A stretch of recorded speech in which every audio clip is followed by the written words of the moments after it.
Hello mga kabusing! Welcome back to my vlog. So, sawadikap, kapungkap at salam alaikum po dyan mga kabusing. Xin chào mga kabusing, xin chào Vietnam. At syempre, for today's video nga mga kabusing, ang ating pag-uusapan ay ang Miss World mga kabusing, na kung saan ginanap na nga mga kabusing ang kanilang competition doon sa bansang Vietnam. At syempre, ang kanilang opening ceremonial nga mga kabusing dito sa Vietnam. At syempre, ang ating pag-uusapan ay ang ating pambato na si Asia Rose Simpson nga mga kabosing, na kung saan siya na nga ang makapag-uwi ng corona.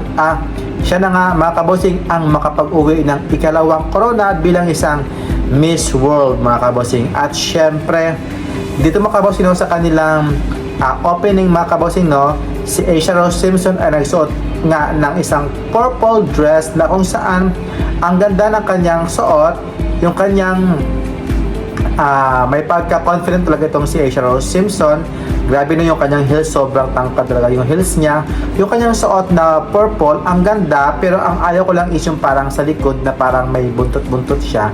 Yung tayo hindi ko gustuhan. Pero overall, maganda mga kabosing, kasi alam naman natin mga kabosing na si Asia Rose Simpson ay isang napakaganda. At syempre, yung kanya talagang performance ang inaabangan ko mga kabosing. Bukod sa kanyang pagsisegue talaga sa kanyang performance is yung kanyang pasarela mga kabosing, na kung saan napaka-commanding talaga at very confident talaga sa kanyang lakad niya ito mga kabosing. At syempre, okay naman yung kanyang ayos dito, yung kanyang make-up. Masyado makapal yung kanyang ayos, parang hindi mo siya makitaan na si Asia Rose Simpson. Yung kanyang pagkaban na hair, okay lang din. Yung kanyang yung parang gloves dito sa kanyang kamay, maganda, bagay sa kanyang mga kabosing.